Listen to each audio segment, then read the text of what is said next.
കണ്ണൂരിൽ പയ്യാമ്പലത്തെ CPM നേതാക്കളുടെ സ്തൂപം കെമിക്കൽ ഒഴിച്ച് വികൃതമാക്കി. കോടിയേരിയുടെ സ്മൃതി കുടീരത്തിൽ സ്ഥാപിച്ച ഫോട്ടോയാണ് വികൃതമാക്കിയത്. ഇന്ന് രാവിലെയാണ് സംഭവം ശ്രദ്ധയിൽപ്പെട്ടത്. ഫെലിക്സ് നൽകും വാർത്തയുടെ വിവരങ്ങൾ. ഫെലിക്സ്, തെരഞ്ഞെടുപ്പ് സമയമാണ്, പ്രചാരണം അങ്ങനെ കൊഴുക്കുന്ന സമയമാണ്. ഈ സംഭവത്തിന് പിന്നിൽ ആരെന്നാണ് CPM ആരോപിക്കുന്നത്? പ്രദേശത്ത് ഒരു സംഘർഷ സാഹചര്യമുണ്ടോ?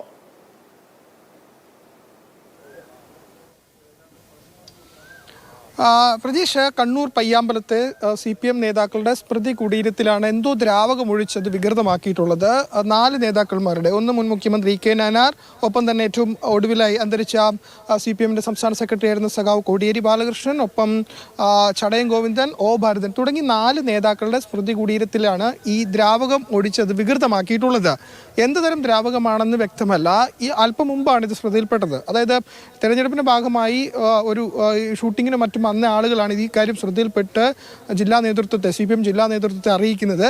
ഇതിപ്പോൾ എന്ത് ദ്രാവകമാണ് എന്നറിയില്ല. ഇപ്പോൾ K നായനാരുടെ പേര് ഈ ഫലകത്തിലാണ് ഈ ദ്രാവകം ഒഴിച്ചിട്ടുള്ളത്. അത് കരിയോയിലാണെന്ന് പറയാൻ പറ്റില്ല, മറ്റെന്തോ ഒരു ദ്രാവകമാണ്, പക്ഷെ അതെന്താണെന്ന് വ്യക്തമല്ല. ഇതിൽ ഏറ്റവും കൂടുതൽ വികൃതമാക്കിയിട്ടുള്ളത് സഖാവ് കോടിയേരി ബാലകൃഷ്ണൻ്റെ മുഖത്ത് തന്നെയാണ് ഈ ദ്രാവകം ഒഴിച്ചിട്ടുള്ളത്. നമുക്കറിയാം, ഏറ്റവും ഒടുവിലായി കഴിഞ്ഞ 2022 അദ്ദേഹം മരിക്കുന്നത്. അതിനുശേഷം 1 വർഷത്തിന് ശേഷമാണ് ഈ സ്മൃതി കുടീരം സ്ഥാപിക്കുന്നത്. അപ്പോൾ അവിടെയും അദ്ദേഹത്തിൻ്റെ മുഖത്ത് തന്നെ ഈ ദ്രാവകം ഒഴിച്ചിട്ടുണ്ട്. ഏതായാലും CPM ഇതിനെ സംബന്ധിച്ച് ആരോപിക്കുന്നത് ഇതിനു പിന്നിൽ തിരഞ്ഞെടുപ്പ് കണ്ട് ആസൂത്രിതമായി നടത്തുന്ന ഒരു നീക്കം എന്നൊരു ആരോപണമാണ് CPMന്റെ ഭാഗത്തുനിന്നും ഉണ്ടാകുന്നത്. CPMന്റെ മുതിർന്ന നേതാക്കൾ, ജില്ലാ സെക്രട്ടറിയുടെ ചുമതലയുള്ള TV രാജേഷ്, PK മുതിർന്ന നേതാവ് PK ശ്രീമതി അടക്കമുള്ളവർ ഇവിടെ എത്തി ഇവിടെ സന്ദർശനം നടത്തുന്നുണ്ട്. അപ്പോൾ അവർ പ്രധാനമായും ആരോപിക്കുന്നത് തിരഞ്ഞെടുപ്പ് മുന്നിൽ കണ്ടുകൊണ്ട് ഒരു രാഷ്ട്രീയ നീക്കം ഇതിന് പിന്നിലുണ്ട് എന്നതാണ് പ്രധാനമായും CPM നേതാക്കളുടെ ആരോപണം. അതുകൊണ്ട് തന്നെ ഇതിൽ അന്വേഷണം നടത്തണം, അങ്ങനെ ഒരു വിശദമായ അന്വേഷണം നടത്തണം എന്നൊരു ആരോപണം ഏതായാലും CPMന്റെ ഭാഗത്തുനിന്നുണ്ടാകുന്നു. ഇപ്പോൾ ജില്ലാ സെക്രട്ടറി ചുമതല TV രാജേഷ്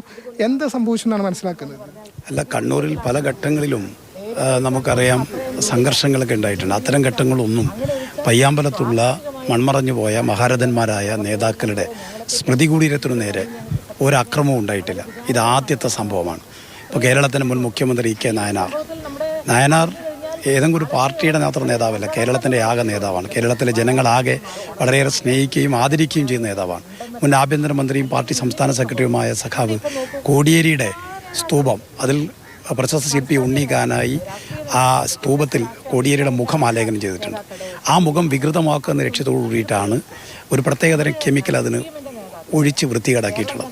അതുപോലെ തന്നെ മുൻ സംസ്ഥാന സെക്രട്ടറി ചടയം ഗോവിന്ദൻ, മുൻ MLAയും MP യും CITU നേതാവുമൊക്കെ ആയിരുന്ന സഖാവ് O ഭാരതൻ തുടങ്ങിയവരുടെ സ്മൃതി കുടീരത്തിന് നേരെയാണ് ഈ അക്രമം നടന്നിട്ടുള്ളത്. പയ്യാമ്പലത്ത് നിരവധി രാഷ്ട്രീയ നേതാക്കൾ, അതുപോലെ തന്നെ സാംസ്കാരിക നായകന്മാർ തുടങ്ങിയ ഒട്ടേറെ ആളുകളുടെ സ്മൃതി കുടീരങ്ങളുണ്ട്. പക്ഷേ ഇത് വളരെ പർപ്പസ്ഫുള്ളായി ചെയ്തിട്ടുള്ള ഒരു കാര്യമാണെന്നുള്ളത് ഇവിടെ എത്തി എല്ലാവർക്കും വ്യക്തമാകും. അപ്പോൾ ഇതിൻ്റെ പിന്നിൽ കൃത്യമായ ഒരു ഗൂഢാലോചനയുണ്ട്.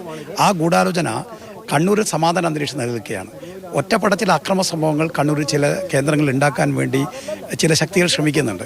അപ്പോൾ വളരെ ബോധപൂർവം സമാധാന അന്തരീക്ഷം തകർക്കുക എന്ന ലക്ഷ്യത്തോടു കൂടിയിട്ടാണ് ഇത്തരമൊരു ശ്രമം നടന്നതെന്ന് വളരെ വ്യക്തമാണ്. അപ്പോൾ ഇത് സംബന്ധിച്ച് പോലീസ് അന്വേഷിക്കണം, പ്രതികളെ ഉടൻ അറസ്റ്റ് ചെയ്യണം. ഇതാണ് ഞങ്ങളുടെ നിലപാട്. ഇത് വളരെ വൈകാരികമായ ഒരു പ്രശ്നമാണ്. കാരണം ഞങ്ങളുടെ പാർട്ടി പ്രവർത്തകരും അതോടൊപ്പം തന്നെ ലക്ഷക്കണക്കിന് വരുന്ന ബഹുജനങ്ങളും നെഞ്ചേറ്റുന്ന അവർ വളരെയധികം ആരാധിക്കുന്ന നേതാക്കന്മാരാണിത്. അപ്പോൾ അത്തരമൊരു നേതാക്കന്മാർക്കെതിരെ സ്മൃതി കുടീരത്തിന് നേരെ നടന്ന അക്രമത്തെ വളരെ ഗൗരവത്തോടുകൂടിയാണ് ഞങ്ങൾ കാണുന്നത്. പോലീസിനുടൻ ഞങ്ങൾ പരാതി കൈമാറും. ശക്തമായ നടപടി ഉണ്ടാകണം, ശക്തമായ പ്രതിഷേധം ഈ കാര്യത്തിൽ ഉയരണം. ഇത് അങ്ങേയറ്റം അപലപനീയമായ ഒരു കാര്യമാണ്. ഇതിന് പിന്നെ ആരാണെന്ന് സംശയം എന്തെങ്കിലും ഉണ്ടോ പാർട്ടി? അല്ല, ഇപ്പം ഞങ്ങൾ അങ്ങനെ പറയുന്നില്ല. പോലീസ് അന്വേഷിക്കട്ടെ. എന്തായാലും നമുക്കറിയാം, ഈ 4 സ്തൂപം മാത്രമാണ് ഇവിടെ വികൃതമാക്കിയിരിക്കുന്നത്. അപ്പോൾ അതിൻ്റെ പിന്നിൽ കൃത്യമായൊരു ഗൂഢാലോചനയുണ്ട്. ആ ഗൂഢാലോചന പുറത്തു കൊണ്ടുവരണം. ഇതിൻ്റെ പിന്നിലുള്ള അക്രമികളെ എത്രയും വേഗം പിടികൂടാൻ പോലീസ് തയ്യാറാകേണ്ടതായിട്ടുണ്ട്. ഇത് വളരെ ഗൗരവത്തിൽ പോലീസ് എടുക്കണമെന്നാണ് പറയാനുള്ളത്.